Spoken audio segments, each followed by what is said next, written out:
தூத்துக்குடி ரயில் நிலையத்திற்கு மைசூர் எக்ஸ்பிரஸ் ரயில் மூலம் பெங்களூருவிலிருந்து பார்சல் மூலம் கடத்தி கொண்டு வரப்பட்ட சுமார் 1,62,000 மதிப்புள்ள 160 கிலோ குட்கா புகையிலை பொருட்களை இருப்பு பாதை காவல்துறையினர் மற்றும் ரயில்வே பாதுகாப்பு படையினர் பறிமுதல் செய்தனர்.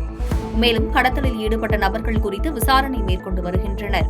அதன் மதிப்பு கிட்டத்தட்ட 1,04,000, மொத்தமாக 1,62,000 அளவில் இந்த புகையிலை பொருட்கள் பறிமுதல் செய்யப்பட்டுள்ளது.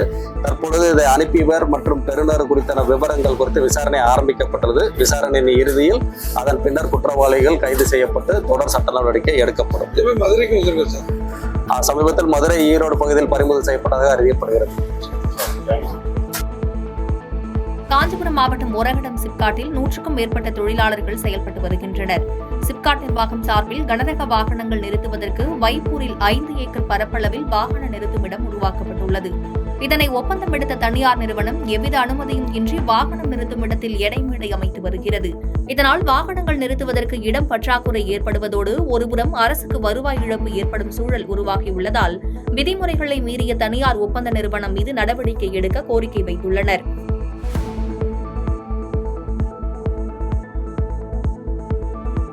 செங்கல்பட்டு மாவட்டம் படூர் ஊராட்சியில் இயங்கி வரும் பேராசிரியர் தனபாலன் அறிவியல் மற்றும் மேலாண்மை கல்லூரியில் மு.க.ஸ்டாலின் அரங்க திறப்பு விழா நடைபெற்றது. இதில் சிறப்பு அழைப்பாளராக சிறு குறு மற்றும் நடுத்தர தொழில் நிறுவனங்கள் துறை அமைச்சர் தாமு அன்பரசன் மற்றும் பிஜேபி குழும தலைவர் சந்தோஷம் ஆகியோர் கலந்து கொண்டு அரங்கத்தை திறந்து வைத்து பயன்பாட்டுக்கு ஒப்படைத்தனர்.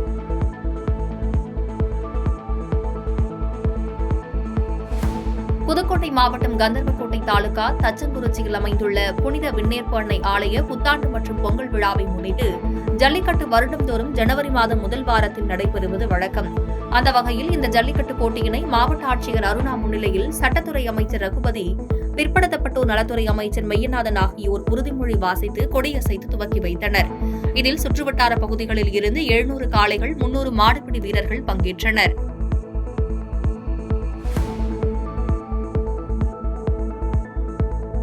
தூத்துக்குடியில் வெளிநாட்டினர் தமிழ்நாடு பாரம்பரிய முறைப்படி வேட்டி சேலை அணிந்து மண்பானையில் சர்க்கரை பொங்கல் வைத்து பொங்கல் பண்டிகையை கொண்டாடினர். இதுகுறித்து சுற்றுலாவின் ஒருங்கிணைப்பாளர் பிரின்சி பேட்டியளிக்கையில், வெளிநாட்டினர் நமது கலாச்சாரத்தையும் பாரம்பரியத்தையும் தெரிந்து கொள்ளும் வகையில் இந்த ஆட்டோ சேலஞ்ச் நிகழ்ச்சியை ஏற்பாடு செய்துள்ளதாக கூறினார். பின்னர் பேசிய வெளிநாட்டினர், தமிழர்களின் கலாச்சாரம் தங்களுக்கு மிகவும் பிடித்துள்ளதாகவும் வேட்டி சேலை அணியும் போது தனி மரியாதை கிடைப்பதாகவும் கூறினர். தஞ்சாவூர், மதுரை, ராஜபாளையம் வழியாக இன்றைக்கி டியூட்டிகோரியன் வந்திருக்கோம். டியூட்டிகோரியனில் இன்றைக்கி ஒரு பொங்கல் ஃபெஸ்டிவலை ரெடி பண்ணி வச்சுருக்கோம். அதை அவங்களே செஞ்சு பார்க்குற மாதிரி ஒரு ஏற்பாடு. நம்ம கிராமங்களை பார்க்குறதுக்கும் நம்ம கலாச்சாரங்களை பார்க்குறதுக்கும் தான் அவங்க மெயினாக இந்த டூருக்கு வர்றாங்க.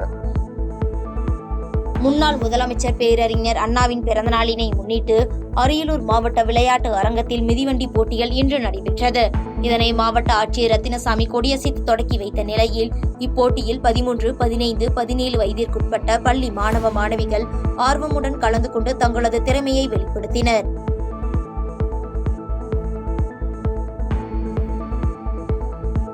கடலூர் மாவட்டம் பஞ்சகுப்பத்தைச் சேர்ந்த மாரியப்பன் மற்றும் பலர் கடந்த 25ஆம் தேதி பழனி வந்து பஞ்சாமிர்தம் மற்றும் ஏனைய பொருட்கள் வாங்கி வந்துள்ளனர்.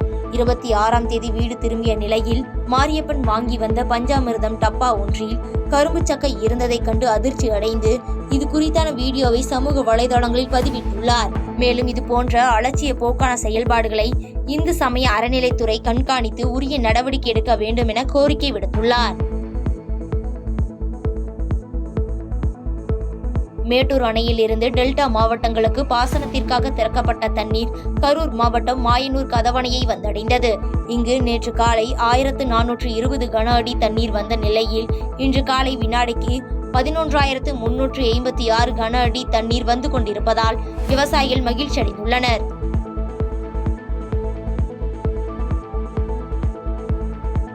செங்கல்பட்டு மாவட்டம் மதுராந்தகம் அடுத்த எல்லன்புரம் அருகே உள்ள அரசூர் பகுதியைச் சேர்ந்தவர் ஏழுமலை. இவர் நேற்று காலை மாடு மேய்க்க வழக்கம் போல் பாலாற்று கரையோரம் சென்ற இவர் நேற்று இரவு முழுவதும் வீட்டுக்கு வராமல் மாடுகள் மட்டும் வீட்டுக்கு வந்துள்ளன. தொடர்ந்து இவரை தேடும் பணியில் உறவினர்கள் ஈடுபட்ட நிலையில் ஏழுமலை இன்று காலை பாலாற்றில் கரையோரத்தில் சடலமாக கிடந்துள்ளார். உடலை மீட்ட படாளம் காவல்துறையினர் பிரேத பரிசோதனைக்கு மருத்துவமனைக்கு அனுப்பி வைத்து வழக்கு பதிவு செய்து விசாரணை மேற்கொண்டு வருகின்றனர். திருவள்ளூர் மாவட்டம் மீஞ்சூர் பேரூராட்சியில் தூய்மை பணியாளர்கள் பணிகளை புறக்கணித்து போராட்டத்தில் ஈடுபட்டனர். மீஞ்சூர் பேரூராட்சி வளாகத்தில் நிறுத்தப்பட்டிருந்த இருசக்கர வாகனம் ஒன்றில் வைக்கப்பட்டிருந்த 6 லட்சம் ரூபாய் பணம் திருடு போனதாகவும் அது தொடர்பான விசாரணைக்கு தூய்மை பணியாளர்கள் 2 போலீசார் அழைத்துச் சென்றதை கண்டித்து தொழிலாளர்கள் போராட்டத்தில் ஈடுபட்டனர். இதனால் அப்பகுதியில் பரபரப்பு ஏற்பட்டது. ஒரு பொருள் கூட எடுக்க மாட்டாரு. அங்கங்க அவங்க வேலைக்கு போறாங்கடா, இல்லன்னு சொல்ல. எங்க அப்பா இதுவரையும் அவர் செய்யணுமோ அவர் சம்பளம் வாங்கறது மட்டும்தான் இருக்காரு. கண்டி எக்ஸ்ட்ரா வேலைக்கு போட்டு செய்தோ அவர் சாப்பிட்டுருந்தா கூட உடனே போன் அடிச்சு கூப்பிடுவாங்க, உடனே வருவார் எங்க அப்பா.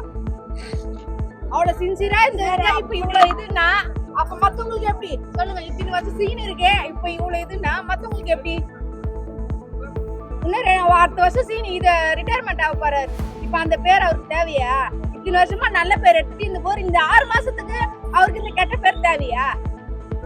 பாதகம் செய்பவரை கண்டால் நாம் பயம் கொள்ளலாகாது பாப்பா. மோதி மிதித்து விடு பாப்பா, அவர் முகத்தில் உமிழ்ந்து விடு பாப்பா.